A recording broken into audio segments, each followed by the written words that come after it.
You are listening to Alex Nanlohi Podcast, to know the Lord and to make Him known.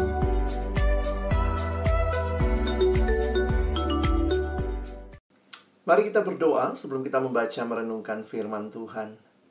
Kami kembali bersyukur ya Tuhan, karena hari ini Tuhan berikan bagi kami untuk kembali kami boleh menikmati kesempatan belajar akan kebenaran firman-Mu.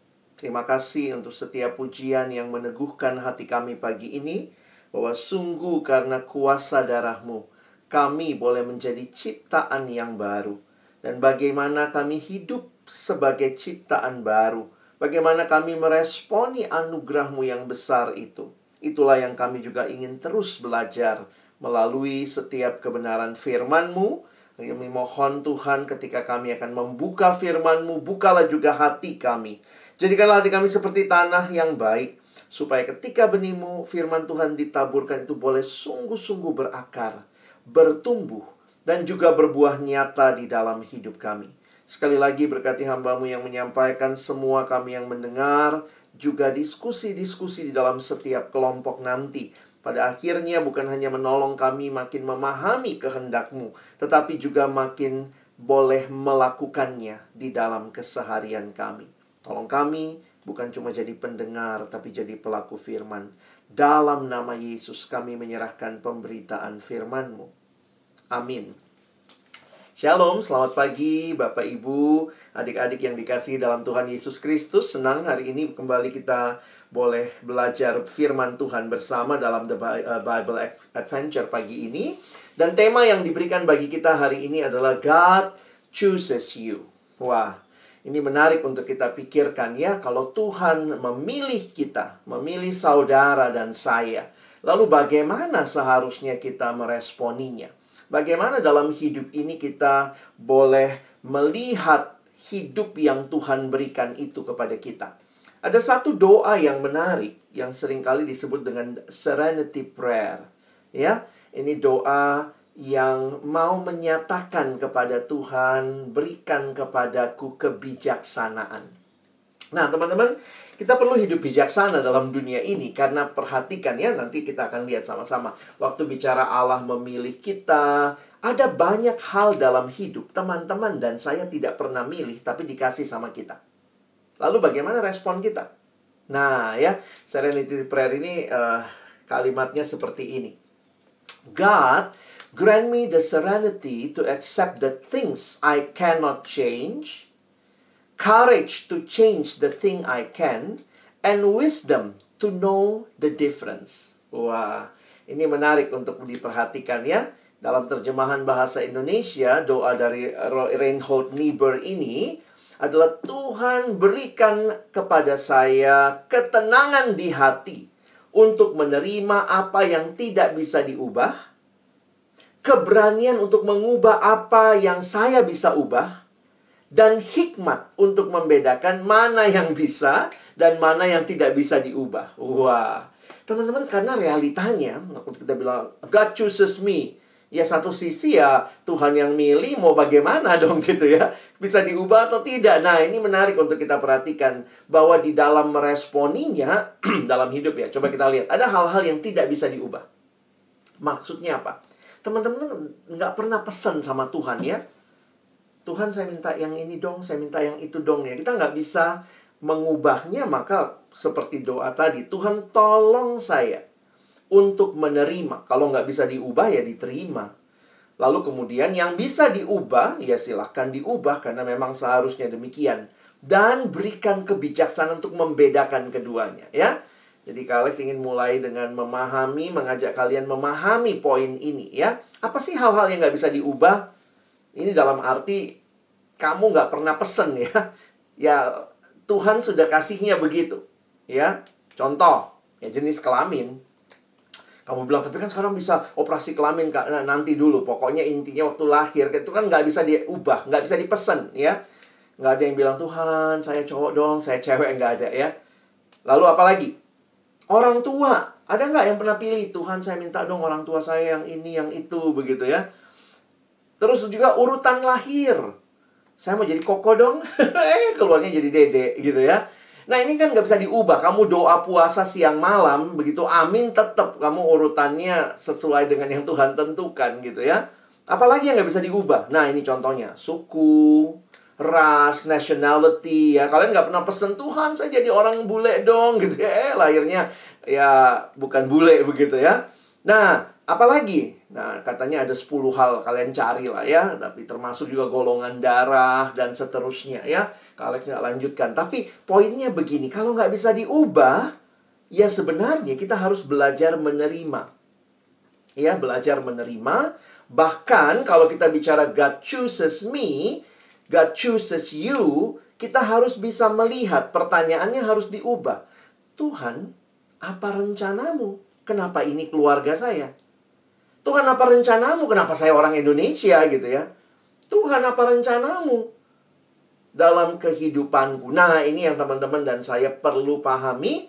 Hal-hal yang tidak bisa diubah ya, bagi kita belajar untuk menerima ya. Belajar untuk menerima, bukan terus bertanya, Tuhan, kenapa dia keluargaku? Kenapa dia papaku? Kenapa dia mamaku? Tapi Tuhan, kenapa dia papaku ya? Tuhan punya rencana apa? Nah, beda tuh. Nadanya udah beda ya. Nah, sementara ada hal-hal yang bisa diubah.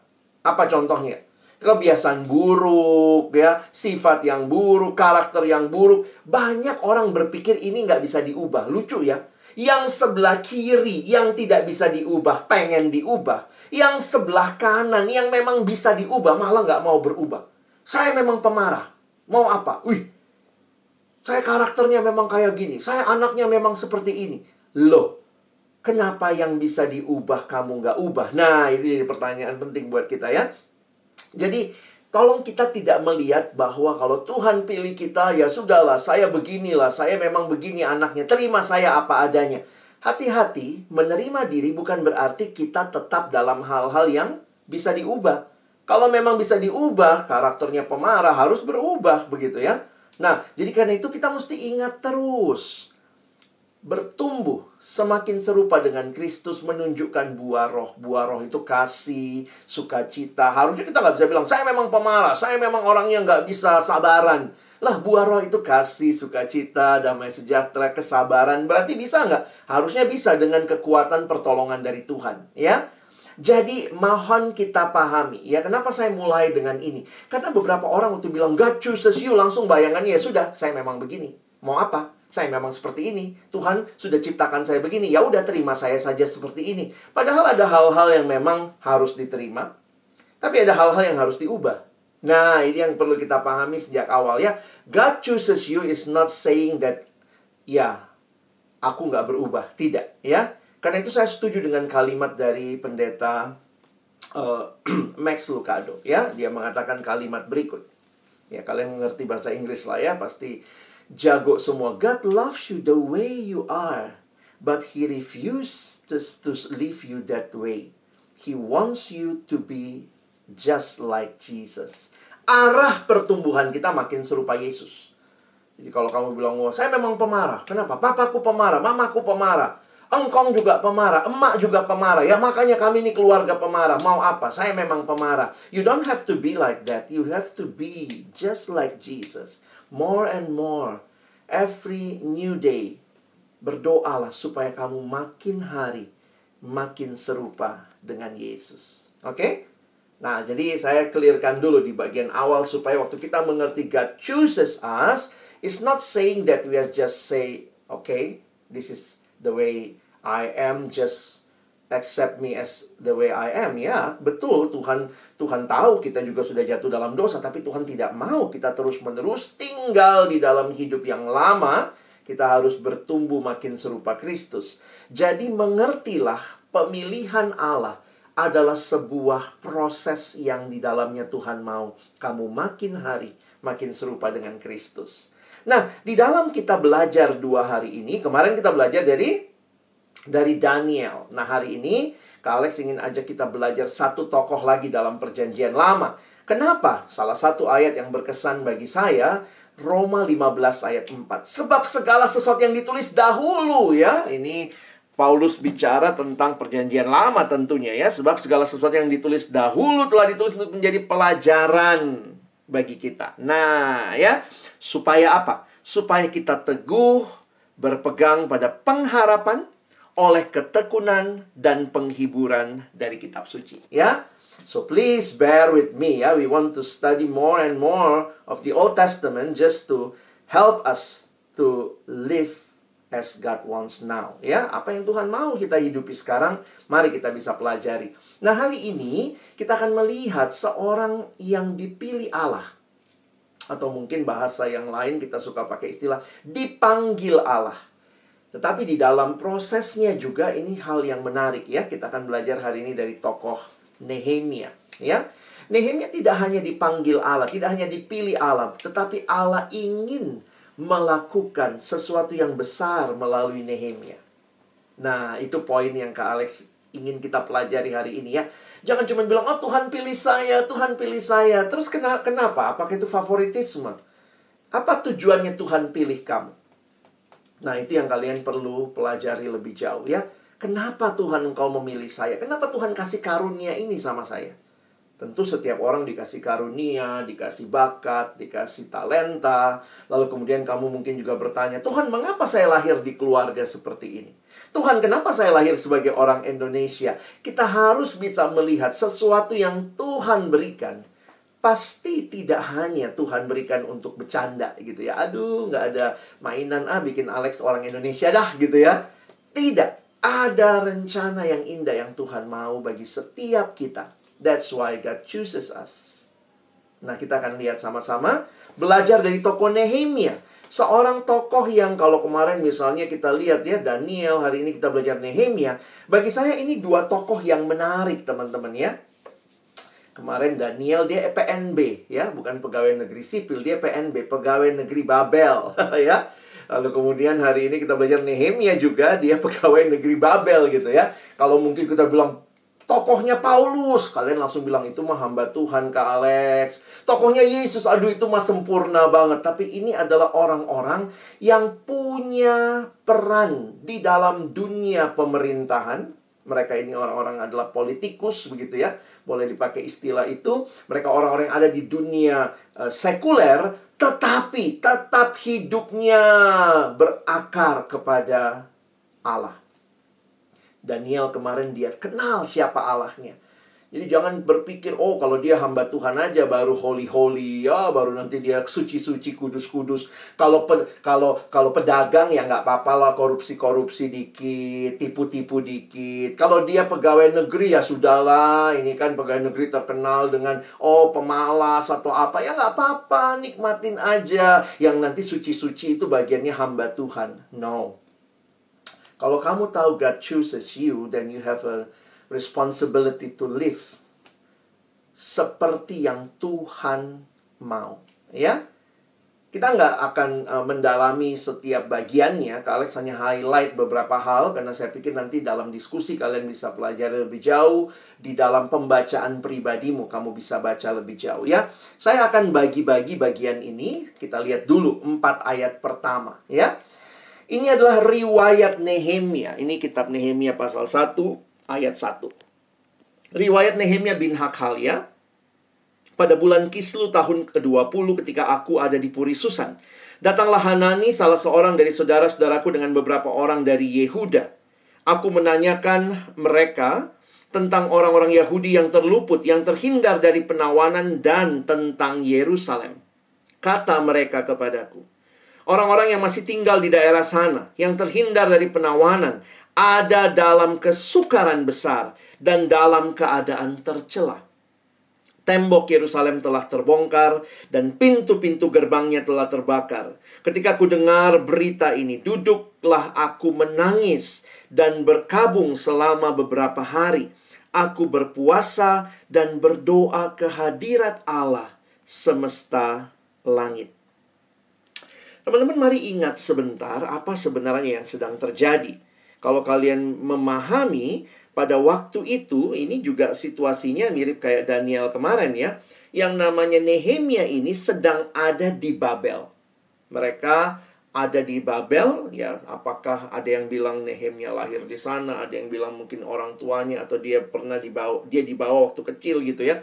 Tetapi realitanya Nehemia ada di Babel, dan dia dengar kondisi Yerusalem. Nah, kita lihat dulu Nehemia ini siapa sih ya. Nah, namanya menarik ya. Nama Nehemia memiliki arti The Lord comforts. Tuhan menguatkan. Ini juga nggak kebetulan ya. Biasanya orang tua waktu pilih nama buat kamu, pasti namanya dipilih dengan sebuah tujuan, sebuah maksud, supaya hidupmu seperti namamu. Kira-kira seperti itu ya. Supaya hidupmu mencerminkan apa yang ada di dalam namamu. Nah, teman-teman perhatikan pada waktu itu bulan Kislu tahun ke-20. Silahkan kalau kalian senang dengan tanggal-tanggal ya. Kalian bisa nanti ke Alex kasih slide-nya. Ini kira-kira pada masa pemerintahan Raja Artasasta. Di mana Nehemia waktu itu? Nehemia ada di Puri Susan. Susan itu adalah kota besar di tanah Babel. Nehemia ada di situ sebagai keturunan orang Israel yang dibuang ke tanah Babel pada tahun 586 ya. Sebagai keturunan ya. Jadi ini yang kalau kita lihat kemarin Daniel memang dibawa ya. Ada yang mengatakan Nehemia ini keturunan yang ada di tanah Babel. Jadi coba lihat petanya ya. Di mana Yerusalem? Di mana Babel? Kita kemarin sudah lihat gambarnya yang Kak Alex tunjukkan.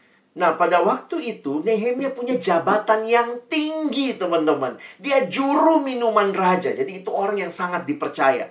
Bayangkan raja di Babel punya juru minum orang Israel. Itu adalah tawanan, orang-orang buangan yang waktu itu justru ada di Susan.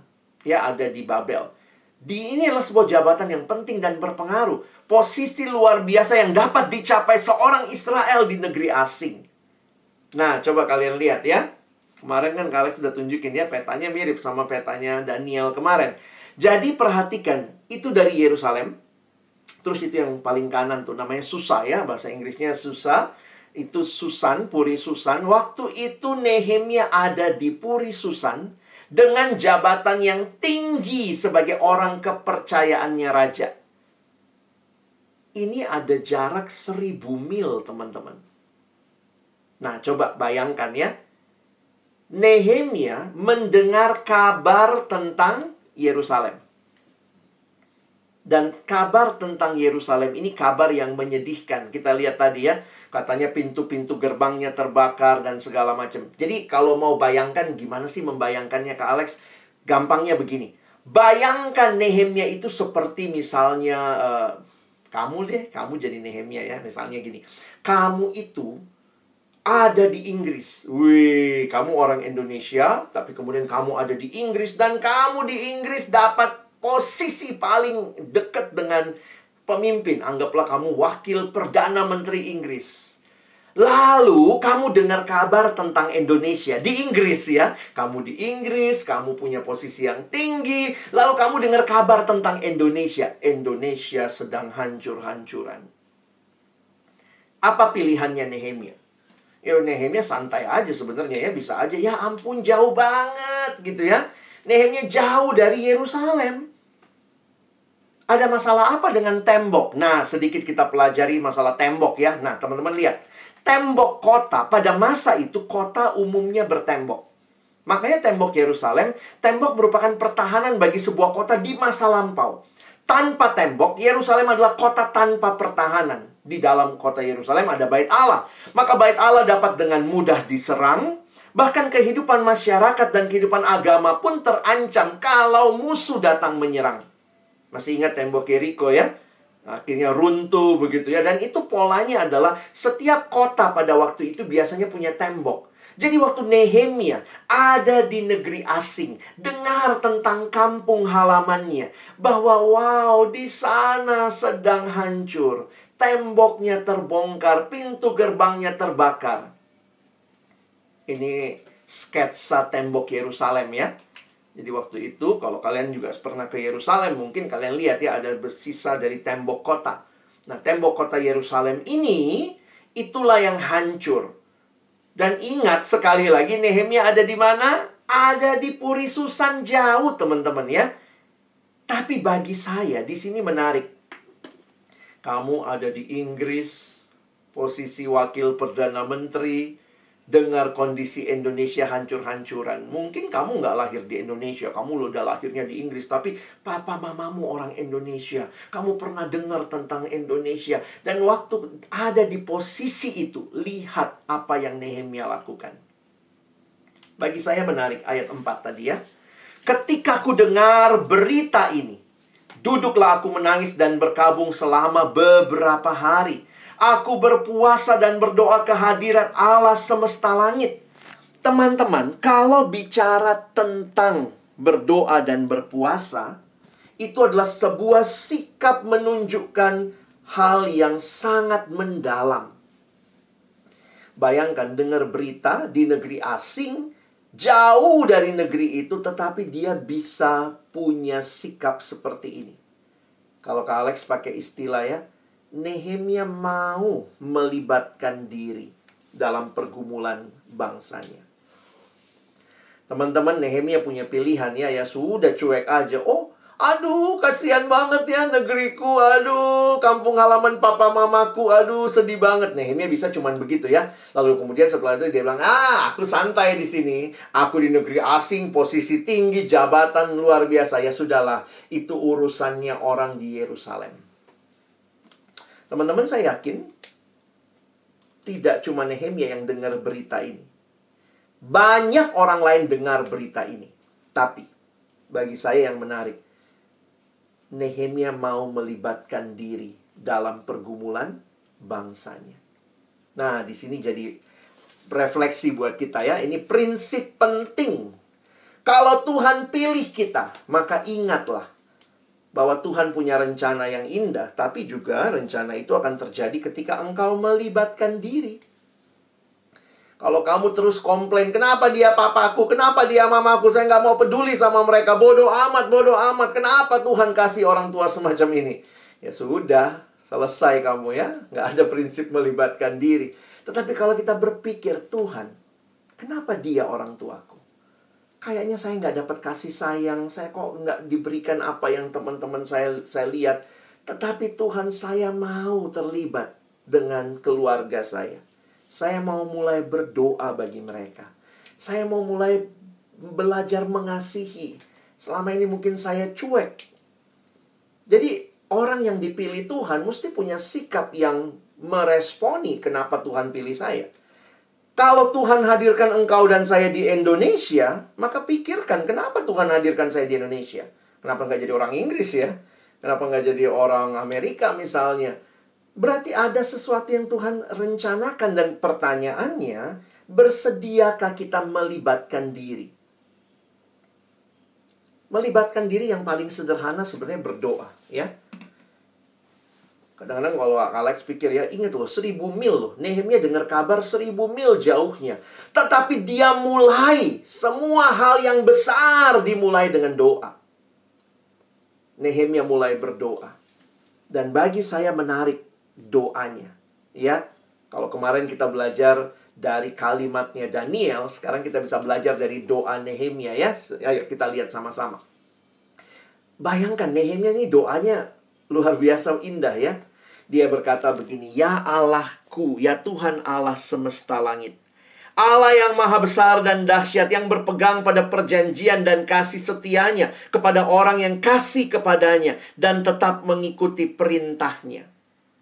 Berilah telingamu dan bukalah matamu dan dengarkanlah doa hambamu yang sekarang kupanjatkan ke hadiratmu siang dan malam bagi orang Israel, hamba-hambamu itu, dengan mengaku segala dosa yang kami orang Israel telah lakukan terhadapmu.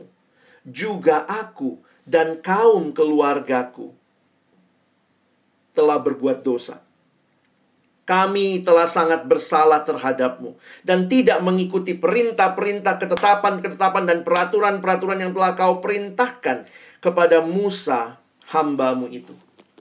Teman-teman, Nehemia tahu persis kenapa mereka ada di pembuangan. Ayo, masih ingat nggak kemarin? Kenapa Israel di pembuangan? Karena mereka berdosa. Tuhan buang mereka. Tetapi ingat yang Kak Alex bilang, penghukuman Tuhan bukan untuk membinasakan, tapi untuk memulihkan, memurnikan. Karena itulah Nehemia menyadari Dia berdoa seperti ini. Kami telah berdosa. Kalau sekarang saya ada di Babel, Tuhan, ini bukan piknik, bukan jalan-jalan. Ini karena dosa keluarga keturunan kami, orang Israel. Teman-teman, Nehemia tahu siapa Allahnya. Dan bagi saya yang menarik, Nehemia bahkan mengaku dosanya, dosa keluarganya, dan juga dosa bangsanya. Ini prinsip melibatkan diri yang paling dalam. Lihat ya, itu bagi saya menarik loh. Kenapa Nehemia bilang dosaku, dosa bangsaku? Ya ampun, kamu tuh jauh. Tapi dia tahu bahwa keterlibatan apa yang terjadi dengan Israel tidak lepas dari karena Israel lari dari Tuhan.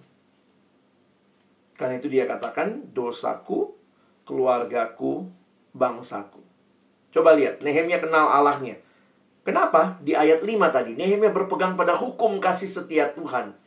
Karena Nehemia tahu bahwa Allah mengasihi dan memberkati mereka yang berpegang pada perintah Allah. Dan sebaliknya, kalau tidak berpegang pada perintah, Allah menghukum mereka yang melanggar perintahnya. Dan ini tadi, dosaku. Dia pakai kata kami, teman-teman. Ini prinsip menarik ya. Jangan lupa, 1000 mil di tanah asing bisa aja dia berdoa. Tuhan, memang mereka berdosa. Tuhan, mereka memang bandel. Oh Tuhan, mereka yang tinggal di Yerusalem. Tuhan, aduh, luar biasa mereka. Tapi dia pakai kata kami. Dalam doa pengakuan dosa ini, Nehemia mempersamakan diri dengan umat Israel yang didoakannya. Nehemia tidak merasa diri lebih baik. Aku dong lebih baik, mereka.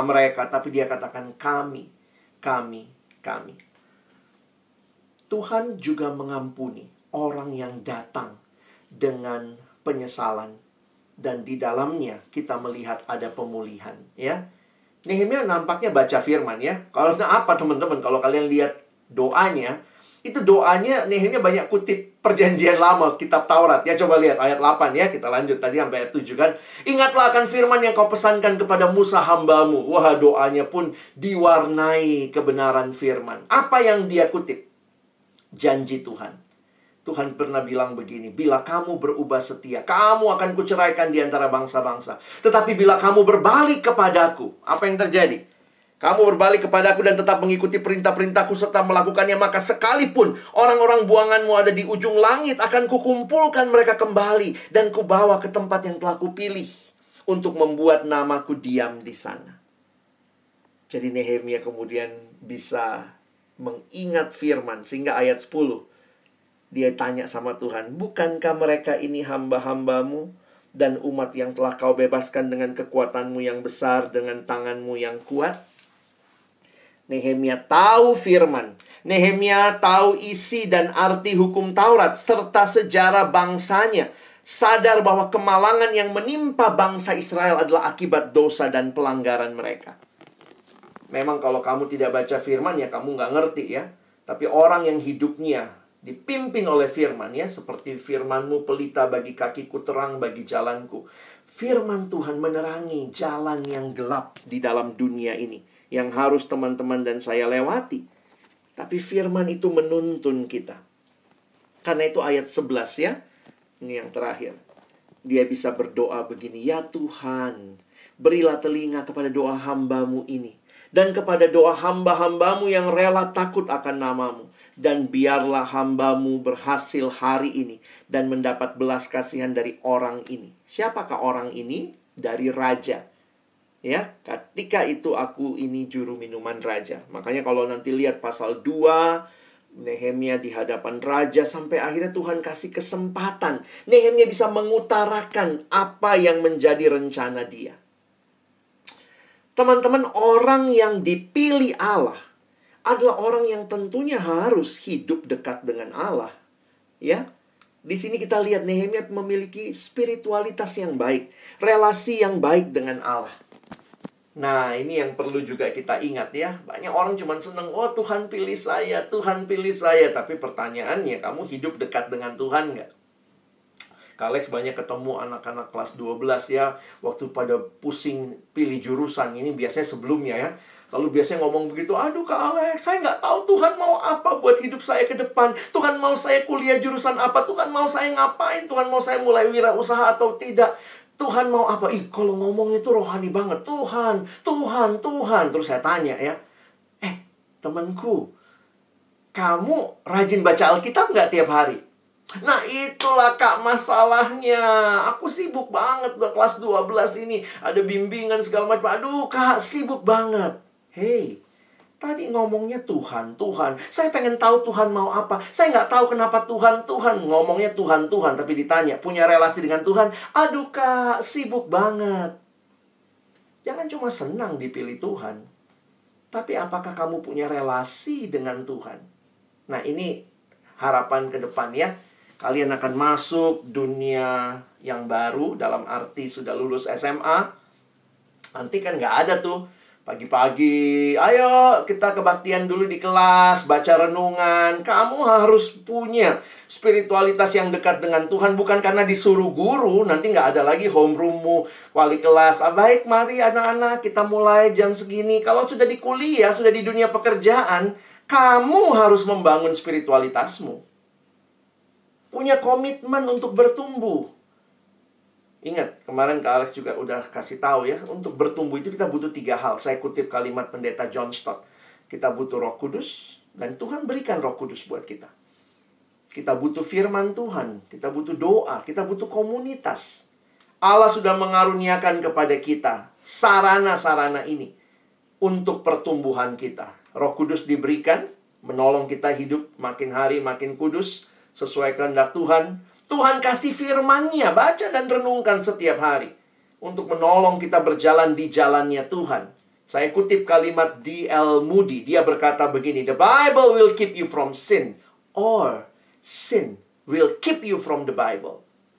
Makin menikmati dosa, makin gak punya waktu tuh baca firman. Tapi makin kita membaca firman, kita makin peka untuk tidak menikmati dosa. Bukan berarti gak bisa berdosa ya. Tetapi ketika kita dipimpin firman Tuhan, kita diberikan alarm. Wah, hati-hati. Ini bukan hal yang Tuhan mau. Tuhan kasih kita komunitas. Maka nikmatilah komunitas yang terus bertumbuh. Jadi kita bersyukur ya. Kalau ada yang bilang, iya Kak, teman-temanku semua pada males. Ya, kalau begitu masalahnya jangan kamu ikutan males. Salah satu solusinya adalah ganti teman kalau gitu ya. Cari teman yang menyemangati kamu. Nanti kemudian kamu bisa menyemangati teman-temanmu yang malas. Tapi kalau kamu sendiri belum bisa disemangati, jangan tinggal deket yang malas. Kamu akan tambah malas. Beberapa kali Kak Alex pelayanan, ada yang nanya, aduh Kak, gimana caranya saya bisa menang melawan ini, melawan itu. Ternyata masalahnya di komunitas. Iya Kak, saya ngerokok nih. Kenapa? Oh, semua temennya ngerokok. Ya, bagi saya masalahnya mungkin kamu mesti ganti teman. Tapi saya ingin jadi berkat di sana. Oke, kalau mau jadi berkat di sana, kamu harus kuat dulu. Jangan berharap jadi berkat padahal kamu sendiri tidak punya kekuatan untuk memberikan berkat itu. Malah kamu ikut mereka. Banyak orang Kristen cuma jadi trend follower. Semua nyontek, ikut nyontek. Semua ngerokok, ikut ngerokok. Semua ngebokep, ikut ngebokep. Kita bukannya jadi trendsetter, just trend follower. Kalau kita mau trendsetter, siapa mau ikut Tuhan? Ayo ikut. Siapa yang mau rajin? Ayo gabung. Wah gitu ya. Siapa yang nggak mau ngebokep? Ayo ikut. Siapa yang mau hidup kudus? Ayo bareng. Kita akan ada dalam dunia yang punya banyak tawaran. Apakah engkau mau ikut? Atau engkau yang memimpin dunia ini? Ikut Tuhan. Kalau Tuhan pilih kita, maka ada responsibility. Ada respon yang kita lakukan karena kita sadar saya dipilih Tuhan. Tuhan pilih saya bukan favoritisme, tapi there is a promise. There is a responsibility. Bahkan ada tujuan Allah, ada rencana Allah. Itu yang terjadi dengan Nehemia. Karena itu akhirnya Nehemia bukan cuma orang yang rajin doa, rajin baca firman, berdoa, mohon pengampunan, melibatkan diri. Tapi akhirnya Nehemia bertindak, teman-teman.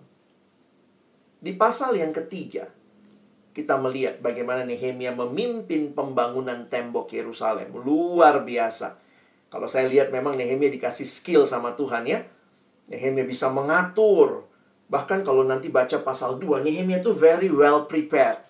Dia sudah tahu dia mesti minta Untuk bangun pintu gerbang butuh kayu. Wah, dia langsung bilang sama raja, saya butuh surat untuk minta kayu dari taman istana. Wih, lalu dia udah tahu nanti kalau dia berjalan 1000 mil tuh jauh kan. Nanti ada orang-orang di perjalanan yang bilang, stop, kami rampok kamu. Dia minta surat jalan dari raja supaya dia lancar perjalanan sampai ke Yerusalem. Sampai di Yerusalem, dia survei tembok itu. Dia lihat, ini bagian mana yang rusak, ini bagian mana. Lalu kemudian pasal 3, dia bagi tugas. Oke, kamu bagian sini, kamu bagian situ. Nehemia ahli manajemen ya. Wow, luar biasa, dia atur semua. Sehingga Alkitab mencatat hal yang sangat menarik bagi saya. Nehemia 6 ayat 15. Maka selesailah tembok itu pada tanggal 25 bulan Elul dalam waktu 52 hari. Even less than 2 months. Kurang dari 2 bulan. Tuhan bekerja melalui Nehemia. Wah, teman-teman, indah sekali ya. Tuhan pilih Nehemia, Tuhan ampuni dia, Tuhan pulihkan, dan Tuhan pakai dia untuk membangun tembok Yerusalem. Yang akhirnya memberi keamanan, ketenangan bagi penduduk. Dan akhirnya di dalamnya Tuhan dimuliakan. Jangan cuma pikir Tuhan pilih saya. Oh, saya diterima Tuhan. Oh, Tuhan terima kasih, rencanamu indah.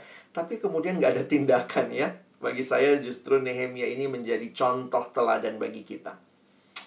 Baik, Kak Alex mau ajak kita refleksi beberapa hal sebagai penutup. Coba pikir ya. Kenapa ya kamu adalah generasi yang sekarang ada di masa pandemi? Wah, pernah mikir gitu gak ya? Karena waktu Kak Alex sekolah nggak ada tuh pandemi-pandemi ya. Nggak tanya Bapak Ibu Guru ya. Nggak ada tuh foto kelas pakai masker gitu ya. Kenapa kalian ada di maskeran ini? Wah gitu. Cara melihatnya bagaimana? Beberapa orang berkata generasi ini kalau dia bisa lewati dengan baik, kalian akan jadi generasi yang lebih tangguh dari kami. Kenapa? Karena kalian melihat bahwa ini satu momentum yang tidak mudah. Tapi saya harus acung jempol. Kalian bisa bertahan belajar, bisa adaptasi dengan cepat. Ini generasi yang mungkin akan menjadi generasi yang cemerlang kalau melewatinya dengan baik. Maka lihat nih, jangan bilang, Tuhan kenapa sih gue jadi siswa di masa pandemi. Tanyanya jangan begitu. Kebalik, Tuhan, kalau saya hadir di masa pandemi ini, Tuhan sedang membentuk saya apa ya. Kalian ada di sekolah yang menekankan banyak entrepreneur ya. Dan entrepreneur itu bicara banyak soft skill. Dan waktu bicara soft skill justru menarik. Masa ini membuat kalian lebih terampil dalam beberapa hal. Paling tidak dalam berzoom ria ya. Itu kan paling tidak hal-hal yang sudah luar biasa. Pakai virtual background. Nanti bikin ininya. Terus bikin, ada yang dari studio nyanyi. Ada yang live di studio. Ada yang dari rumah. Itu kan semua sesuatu yang kadang-kadang jangan berpikir, wah, do not just take it for granted, teman-teman. This is a learning process. Dan di dalamnya Tuhan sedang membentuk kamu. God chooses you to live in this time, to study in this time. Mungkin kamu bilang, Tuhan, tapi ini kan masa-masa di mana saya bosen. Akhirnya juga buka-buka porno mulu, Tuhan. Habis di rumah mulu, HP mulu. Do not forget, God forgive you. But God wants you to live that sins out of your life. Setiap generasi punya dosanya. Mungkin generasimu dosanya lebih banyak di dunia virtual. Maka Tuhan juga mau mengampuni kamu. Kemarin kita sudah belajar ya. God is my bestie. God hears you, God knows you, God comforts you. And today we learn about I am a child of God. I know it, I live it, I love it. We learn from Nehemiah, God chooses you, but also God forgives you. Mengapa? Karena ini adalah sejarah. Sejarah itu apa ya? Bahasa Inggris bilangnya menarik. What is history? History is actually His story. Ini adalah ceritanya Allah, di mana di dalamnya Tuhan mengundang engkau dan saya. So, kita pun yang dipilih Tuhan. Jadi cara lihatnya jangan terbalik ya teman-teman ya. Kadang-kadang kita lihatnya begini. Oh, ini rencanaku, lalu kita undang Tuhan. Tuhan masuk di rencanaku. Bukan begitu. Kalau kamu belajar Alkitab baik-baik, ini adalah rencananya Tuhan. Ini adalah cerita besarnya Tuhan. Lalu Tuhan undang kamu masuk dalam ceritanya. to be part of His story. Jadi God's story, my story, ya salah satunya Tuhan panggil engkau di Indonesia. Kenapa ceritaku di Indonesia ya? Kenapa ceritaku di masa pandemi ya? Kita perlu meyakini bahwa Tuhan punya rencana bagi setiap kita dalam kondisi bangsa Indonesia. Dan Tuhan mau melibatkan kita di dalamnya. Maka waktu kamu lihat potensimu, Tuhan kenapa saya jago ini ya? Tuhan kenapa saya bisa ini ya? Tuhan kok jiwa entrepreneur saya makin terasah ya? Wow. Kalau kamu bisa menyadari ini semua di waktu ini, kamu akan jadi generasi yang lebih tangguh lagi. Nah, kita lihat prinsipnya Nehemia tadi ya. Melibatkan diri, dia mulai dengan doa, doanya pun berlandaskan firman. Dan gak begitu juga cuma doa, tapi dia bertindak di dalam waktu Tuhan. Saya lihat beberapa anak siswa yang bikin proposal waktu bicara tentang bagaimana proposal, bisnis proposal ya, bukan drama Korea ya, tapi coba buat bisnis proposal ya. Di masa situasi seperti ini, ada yang menghubungkan antara orang ini dan itu kan yang lahirlah aplikasi-aplikasi yang menolong orang hidup lebih baik, terkoneksi, jadi berkat buat orang lain. Jadi saya pikir, wow, ini luar biasa. Ketika Tuhan memilih, Tuhan berikan skill, Tuhan asah, prosesnya kita lewati, maka kita mulai bertindak. Beberapa orang yang memulai startup, itu yang dipikirinnya menarik juga sih ya. Beberapa teman saya kerja di startup, atau anak-anak yang saya bimbing ada yang di startup. Beberapa kali saya lihat mimpinya bukan buat dirinya sih ya.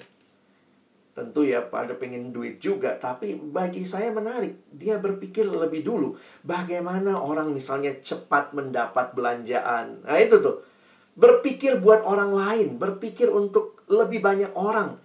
Ini generasi yang mau menjangkau dunia, berdampak bagi dunia. Mau menjadi influencer bagi lebih banyak orang. Because you are a leader. Ya, tapi tetap ya work in progress. Karena Tuhan masih terus bentuk kamu. Makanya beri dirimu dibentuk. Kamu adalah leader in progress. Oke? God chooses you not just to be a follower, but to be a leader. Maka kalau Kak Alex boleh refleksikan ya, mungkin ini udah terlambat sih ya. Apa sih jurusan kuliahmu nanti? Apa pilihanmu? Lalu mengapa kamu pilih ini? Kiranya kamu bisa menjawab bukan, ya saya pengen itu. Kenapa ya? Supaya nanti saya bisa hidup mewah, hidup enak gitu ya, uangnya banyak. Kalau cuma itu mimpimu, sedih banget. Why God choose you just for yourself? Kenapa Tuhan pilih engkau dan saya? Tuhan pilih Nehemia bukan buat diri Nehemia saja, tapi buat bangsanya.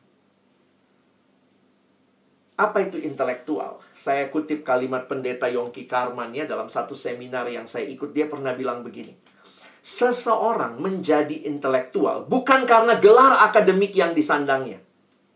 Seorang intelektual diharapkan mampu berpikir secara mendalam dan memberi arah kemana masyarakat seharusnya bergerak. Perhatikan ya. Kadang-kadang kita pikir studi itu bikin orang intelektual. Nggak juga. Berdasarkan definisi ini, orang yang intelektual itu makin berpikir mendalam dan memberi arah kemana masyarakat bergerak. Banyak orang sekolah S1, S2, S3, tapi nggak intelektual. Karena yang dia pikirin cuma dirinya. Mati-matian untuk diri sendiri. Titiriri. Mati-matian untuk diri sendiri. You are not intellectual. Bulan ini kita akan merayakan Hari Kartini ya. Ibu Kartini itu pendidikannya rendah loh teman-teman. Nggak lulus bahkan sekolah yang dasar waktu itu karena kesulitan perempuan dan seterusnya. Tetapi dia berpikir mendalam bagaimana nasib perempuan bisa diangkat. Jadi makanya Kartini bagi saya intelektual. Bukan dari gelar akademik yang disandangnya. Sementara banyak orang sudah kuliah S1, S2. Tapi begitu bikin bisnis proposalnya, semua tentang dirinya, keluarganya, cuan, cuan, and cuan. No. Saya pikir di sekolah ini kalian sudah dilatih. Ketika kalian membuat sesuatu, lihat pasar. Pasar butuh apa? Bagaimana menolong lebih efektif? Bagaimana proposal entrepreneur yang kalian buat? Ini latihan yang Tuhan buat supaya engkau sadar, engkau dipilih. Bukan untuk dirimu. Karena itu kiranya nanti jenjang studimu, kalian pikir lebih jauh ya. Kalau ditanya, kenapa ambil jurusan ekonomi? Kiranya kalian pun bisa melihat dengan dalam. Iya kak, saya lihat kondisi ekonomi di bangsa ini membutuhkan ekonom-ekonom yang memikirkan nasib orang banyak. Kalau ditanya, kenapa kamu pilih jurusan sosial? Karena ada kebutuhan, kondisi sosial bangsa ini yang harus ditolong. Kenapa pilih jurusan teknik? Karena kalian melihat bagaimana rencana Tuhan membangun jurusan ini. Budaya demikian. Sains, kenapa memilih itu? Karena kalian juga Tuhan bukakan kondisi. Ingat ya, Nehemia dibukakan kondisi apa? Kondisi Yerusalem. Temboknya terbakar. Pintu gerbangnya terbakar. Temboknya terbongkar. Sekarang Tuhan tunjukkan tembok sains di bangsa ini yang hancur. Lalu Tuhan panggil, siapa Nehemia yang mau membangun tembok sains? Siapa yang mau membangun tembok teknik yang runtuh? Siapa yang mau membangun tembok kedokteran, kesehatan yang runtuh di bangsa ini? Siapa yang mau membangun tembok-tembok seni yang runtuh? Siapa yang mau membangun tembok-tembok lingkungan yang runtuh? Bahkan juga bidang teologi ya, berpikir mendalam, memberi arah kemana masyarakat seharusnya bergerak. Kiranya pilihanmu bukan bagi dirimu sendiri, tapi bagi Indonesia, di tempat di mana Tuhan hadirkan kita. Amin. Mari berdoa. Bapa Surgawi, terima kasih buat firman-Mu pagi ini.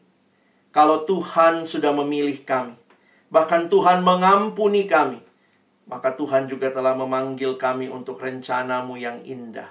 Seluruh potensi yang Tuhan berikan, baik yang kami miliki sebagai bakat, baik yang itu berkembang melalui proses training, proses kami sekolah, kami dibentuk, dibangun. Kiranya kami boleh pakai semua itu bagi kemuliaan Tuhan dan menjadi berkat bagi banyak orang. Hari ini kami sampai di hari yang terakhir dalam pembelajaran kami. Kalau kami tahu Tuhan begitu peduli dengan kami, Tuhan begitu dekat, Engkau mendengar kami, Engkau mengetahui apa yang kami sedang alami, Engkau hadir dalam sepanjang perjalanan kami. Maka ke depan biarlah kami sadar, kami pun dipanggil untuk menjadi berkat di mana Tuhan menghadirkan kami. Tuhan tolong kami, bukan cuma jadi pendengar firman, tapi jadi pelaku-pelaku firman-Mu. Kami bersyukur. Dalam nama Yesus kami berdoa. Amin.